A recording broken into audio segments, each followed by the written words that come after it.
देखो, for a quadratic form fxyz, we say that ABC is a zero of f if ABC f at ABC vanishes, which of the following quadratic form has at least one zero different from 0 0। ये तो है ही हमेशा zero, तो इसकी बात नहीं करनी है आपको। ओके, तो नीचे देखना है कि किन में के पास होगा। इसमें देखो, ये आसान है, किसके पास होगा जीरो देखना, जल्दी से। कुछ नहीं लगाना है आपको, पॉजिटिव डेफिनेट नेगेटिव डेफिनेट कुछ नहीं। सिंपल, आप अगर देखो पहले देखो एक नजर से, आप एग्जाम में बैठे हो, अब जरूरी थोड़ी है आपकी फोर में ही नजर पड़ जाएगी, बिल्कुल नहीं पड़ेगी एकदम। पहले आप पहले वाले को देखोगे, सारा प्लस प्लस दिखाई दे रहा है, तो इसमें तो आप कुछ भी रखो कि ये तो पॉजिटिव ही आना है। मतलब अगर है ना, साफ ही दिखाई दे रहा है, X square Y square Z square, वो पॉजिटिव ही है अगर नॉन निगेटिव। तो इसमें हो सकता है आए, लेकिन कैलकुलेशन करनी पड़ेंगे, अभी रुक जाओ, क्या पता किसी में जल्दी से मिल जाए।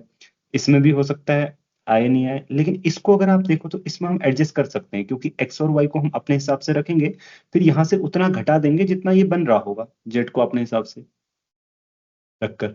नहीं रख सकते, ये मन में आ गया ना हमारे, कि चलो एक्स की जगह जो रखना है सो रखना है मर्जी। देखो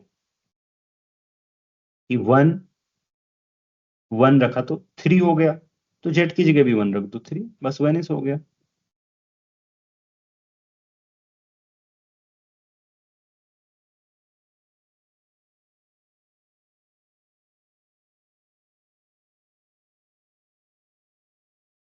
वेनिस।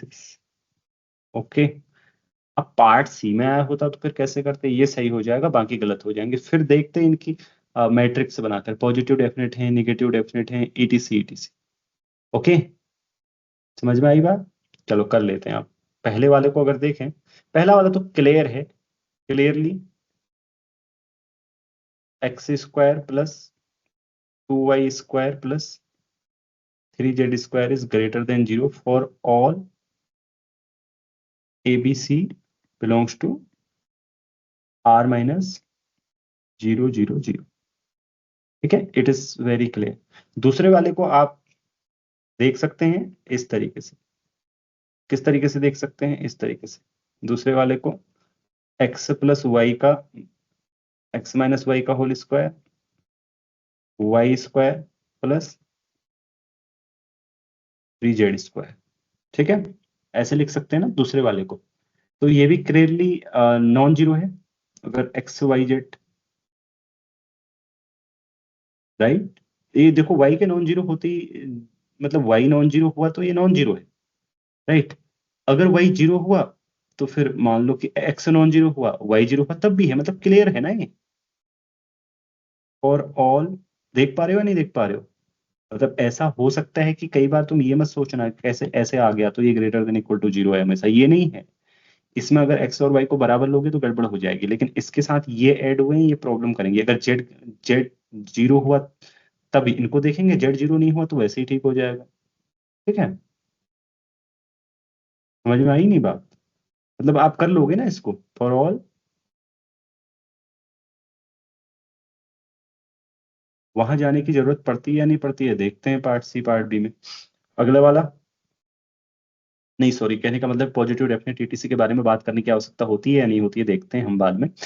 एक्स प्लस, अच्छा फिर एक्स माइनस वाई का whole square,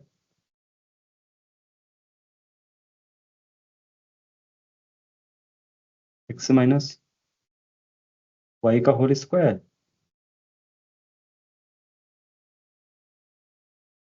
I minus Z का होल स्क्वायर।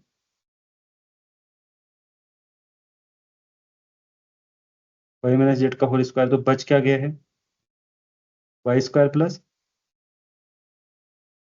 क्या बच गया, only two Z square. Only 2z square. हाँ, वाई स्क्वायर खाली जुड़वा दिया भाई तुम।